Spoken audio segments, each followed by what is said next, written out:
સોમનાથ મિત્રો કેમ છો? મજામાં મજામાં લેશો. ફરીથી આપણે એક નવો વિડીયો બેંક નિફ્ટી અને નિફ્ટી એનાલિસિસ નો લઈને તમારી સામે આવી ગયા છે. જો મિત્રો, આપણા વિડીયોના લેવલ પ્રમાણે માર્કેટ કામ કરી રહી છે.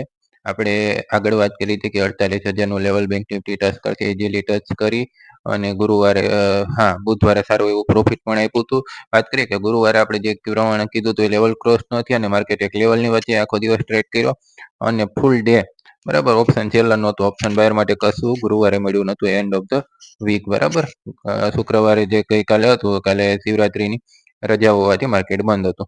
હવે નવા અપડેટ સાથે નવા ન્યૂઝ સાથે આપણે આવી ગયા છે આપણે સોમવારના એનાલિસિસ લઈને. તો સોમવારનું એનાલિસિસ અંત સુધી જોજો.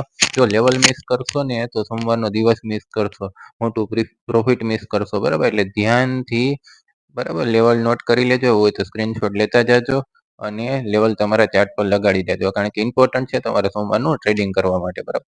હવે મિત્રો, પહેલા તો માર્કેટમાં ન્યૂઝની વાત કરી દઈએ ને, તો માર્કેટમાં ન્યૂઝ એક તો યુએસ માંથી પોઝિટિવ આવે છે.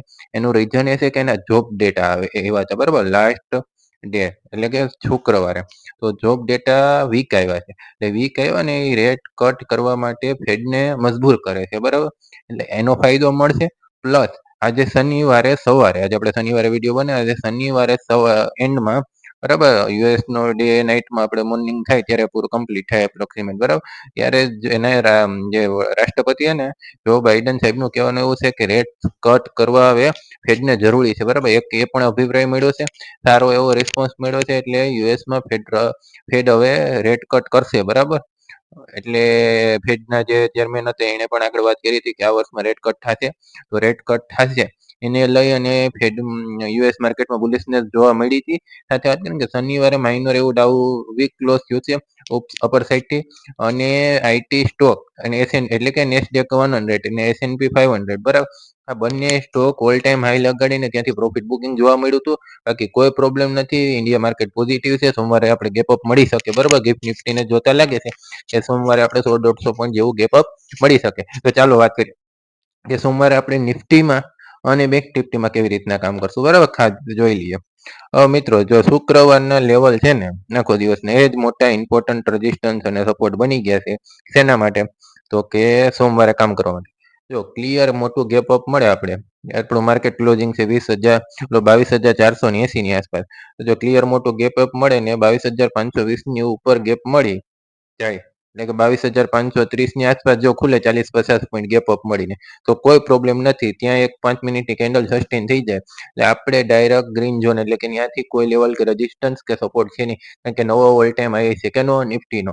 એટલે ત્યાંથી આપણે અપસાઇડ માટે બુલિશ ટ્રેડ પકડશું, એટલે કે કોલ ટ્રેડ લેશું એ સારું એવું પ્રોફિટ મેળવશું શ્યોર છે, કારણ કે આ એક ઇમ્પોર્ટન્ટ સપોર્ટ બનીને રહેશે. જુઓ મિત્રો, હવે સેકન્ડ શું થાય કે 100-150 પોઈન્ટ ગેપ અપ મળ્યું, એટલે કે 22,700 ની આસપાસ માર્કેટ ખુલી ગઈ ડાયરેક્ટ. 150 પોઈન્ટ જેવો ગેપ અપ મળી ગયો, 22,600 ની આસપાસ માર્કેટ ખુલી, તો શું કરશો? તો આપણે રાહ જોશું કે 22,520 ની આસપાસ જો કોઈ ડીપ મળે તો ડીપમાં બાય કરશું, અથવા તો 22,600 ની ઉપર સસ્ટેન કરી અને કોઈ એવું લેવલ બનાવે કે જ્યાંથી બેરિશ મુવમેન્ટ મળે અથવા તો બુલિશ મુવમેન્ટની કેન્ડલ દેખાય, એક લેવલ જે સાઈડ બ્રેકઆઉટ આપશે એ સાઈડનો ટ્રેડ પકડશું. હવે જો આપણા માટે ફાયદાકારક એ છે આ ફ્લેટ ઓપન થાય ને 30-40 પોઈન્ટ ઉપર ઓપન થાય ને 22,520 ની ઉપર સસ્ટેન કરે. તમે એમ કહો કે નહીં ગેપ અપ ઓપન નહીં થાય, માની લીધું હાલો ગેપ અપ ઓપન કોઈ કારણોસર ન થયું, ઓપન ફ્લેટ ઓપન થયું, એટલે કે 22,480 ની આસપાસ ઓપન થઈ ગયું માર્કેટ. શું કરશું? આપણે એક જ વસ્તુ ધ્યાનમાં રાખવાની છે, મગજમાં ઘુસાડવાનું હોય કે 22,520 ની ઉપર 5 મિનિટ આપણી માર્કેટ ટકવી જોઈએ સસ્ટેન, એટલે બરાબર. એક 5 મિનિટની કેન્ડલ એની ઉપર ગ્રીન કલરની લીલા કલરની બની ગઈ આપણી, એટલે આપણે માટે બેસ્ટ બરાબર. આપણે ત્યાંથી બુલિશ ટ્રેડ પકડી લેવાનું છે, કોઈને પૂછ્યા વિના. સાંભળજો, કોઈને પૂછ્યા વિના બુલિશ ટ્રેડ પકડી લેવાનો છે, કોઈની રાહ નથી જોવાની. બુલિશ ટ્રેડ એટલે કોલ પકડવામાં બરાબર, કોલ બાય કરવામાં. હવે વાત કરો કે માર્કેટ નેગેટિવ ઓપન થયું અથવા તો માર્કેટ ફ્લેટ ઓપન થઈ અને 22,430 સુધી આવ્યું અને 22,430 ની નીચે 5 મિનિટ સસ્ટેન થયું, આપણે બેરિશ ટ્રેડ પકડશું. માર્કેટ છે, માર્કેટ જે દિશામાં જાય ને એ દિશામાં આપણે બદલવું પડે. આપણે કોઈ એવું નથી કે આપણે કહીને માર્કેટ જાય ને ત્યાં આપણે જવાનું છે બરાબર. એની સાથે સાથે આપણે ચાલવાનું છે. આપણે એટલે રૂપિયાના સિક્કાની બે બાજુની જેમ જે બાજુ સિક્કો પલટે એ બાજુ આપણે પલટવાનું, એમ આપણે ખોટા સિક્કાની જેમ પલટતા આવડશે ને તો જ માર્કેટમાં કામ કરી શકશું, બરાબર. ગીરગીટ બનીને કામ કરવાનું છે. મિત્રો વાત કરી દઈએ કે જો 22,430 ની નીચે કોઈ કારણોસર માર્કેટ 5 મિનિટ સસ્ટેન થાય કેન્ડલ, ત્યાં સુધી કોઈ આપણે પુટ બાય નહીં કરશું કે બેરિશ ટ્રેડ નહીં પકડીએ. પુટ બાય એટલે બેરિશ ટ્રેડ કહેવાય, બરાબર. નીચે જાય તો આપણે 430 ની નીચે માર્કેટ 5 મિનિટ સસ્ટેન થાય, લાલ કેન્ડલ બનીને એનો લો બ્રેક કરે, આપણે ડાયરેક્ટ મોટા ટાર્ગેટ માટે પુટ નો ટ્રેડ પકડશું. ડબલ 2 ગણા માટે તો પકડશું, શ્યોર છે. એમાં પહેલો ટાર્ગેટ આપણો રહેશે 22,430 થી લઈને પહેલો ટાર્ગેટ 22,330, બીજો ટાર્ગેટ 22,280, ત્રીજો ટાર્ગેટ મારો રહેશે 22,330, 280, 230. આ 3 ટાર્ગેટ માટે હું સોમવારે પુટ સાઈડ નો ટ્રેડ પકડી. જો 430 ની નીચે 5 મિનિટ ઉપસે એટલે કે સ્થિર રહેશે, ત્યાંથી સસ્ટેન કરે ને ટકી ને પછી નીચે આવે તો હું પકડે, બાકી કોઈ હું નહીં પકડું. તો 430 સુધી આવ્યું માર્કેટ ફ્લેટ ઓપન થઈને, ત્યાંથી જો આ સેમ વસ્તુ અહીંયા કેન્ડલ બની, બરાબર. જો રેડ લાઈન છે ને 430 ની છે, સેમ વસ્તુ અહીંયા તમે જોઈ શકો, બરાબર. 1 સેકન્ડ તમને બતાડી દો. આવી કેન્ડલ કોઈ મને દેખાણી નહીં, બુલિશ કેન્ડલ બની તો હું કોઈ પુટ સાઈડ નો ટ્રેડ નહીં પકડું. કરવાનું શું, મેક્સિમમ ચાન્સ શું છે, મેક્સિમમ ચાન્સ અહીંયા એક 5 મિનિટની કેન્ડલ બની જાય જે આપણે ડ્રો કર્યું ત્યાં, અને એને ગ્રીન, બરાબર, કે એટલે અપસાઇડ ની, બરાબર. તો ત્યાંથી આપણે બુલિશ ઝોનમાં કોલ સાઈડ નો ટ્રેડ લઈને માર્કેટમાં કામ કરશું. આપણે નિફ્ટી માટેનો ક્લિયર વ્યૂ કહી દીધો. હવે ચાલો જતાવીએ ક્યાં, બેંક નિફ્ટીમાં, બરાબર. જો મને સોમવારે નિફ્ટી કરતા બેંક નિફ્ટીમાં જો નિફ્ટીનું સસ્ટેન થશે તો બરાબર છે, બાકી બેંક નિફ્ટીમાં વધુ મજા આવશે, કારણ કે મારી પાસે લેવલ ને સપોર્ટ બધા ઇમ્પોર્ટન્ટ છે. હું તમને જણાવી દઉં, બરાબર. થોડુંક વીક હતું શુક્રવારે, સોમવારે મંડે મને થોડુંક બુલિશ બેંક નિફ્ટી વધુ દેખાઈ શકે, કારણ કે લાંબા સમય સુધી સસ્ટેન કર્યું એટલે. હવે જો 48,000 ની ઉપર, સાંભળજો, 48,000 ની ઉપર એક ગ્રીન કેન્ડલ 5 મિનિટની બની, જે આપણું લેવલ છે ને 48,000 નું છે. હું તમને જરીક ટીક માર્ક મારી દઉં એટલે તમને ખબર પડે, ગ્રીન લાઈન, બરાબર. આ 5 મિનિટની કેન્ડલ અહીં સસ્ટેન થાય, બરાબર, તો અહીંથી આપણે ડાયરેક્ટ આમ ટ્રેડ પકડી લેવો. દેખાય અહીં સુધીનો ટાર્ગેટ, આપણો ટાર્ગેટ બનશે 48,630 સુધીનો.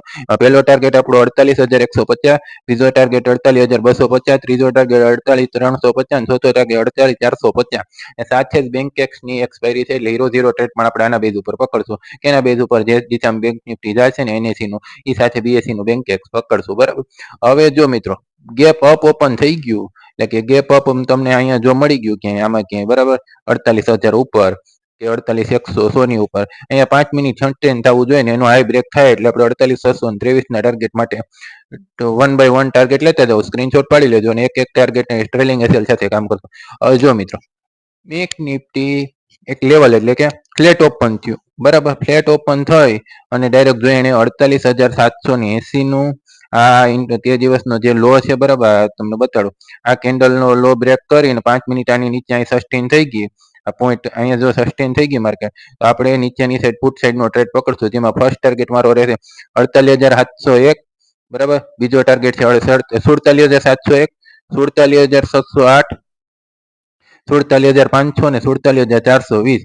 આ 4 ટાર્ગેટ માટે હું બેંક નિફ્ટીમાં પુટ સાઈડ નો ટ્રેડ પકડી, એટલે હું અહીંયા સુધી માર્કેટમાં જો આને અહીં સસ્ટેન થયું તો અહીંયા સુધી માર્કેટમાં નીચેની સાઈડ આવે, અમારો ક્લિયર વ્યૂ છે. હવે જો મિત્રો કેપ અપ ઓપન થયું એટલે કે 48,000 ની આસપાસ થયું, 47,800 ની આસપાસ ક્લોઝિંગ છે. 48,000 ની આસપાસ ગેપ અપ ઓપન થઈ અને 48,000 ની ઉપર સસ્ટેન ન થાય, એટલે અહીંયા સસ્ટેન ન થાય, બરાબર, નીચે આવે અને અહીં કોઈ ગ્રીન કેન્ડલ બનાવી અને આમ જાય ને અહીં ગ્રીન કેન્ડલ બનાવશે એટલે બુલિશ કેન્ડલ બનાવશે, તો પણ હું આ ટાર્ગેટ માટે કામ કરી બુલિશનેસ માટે વધુ કામ કરતો જોવા મળી.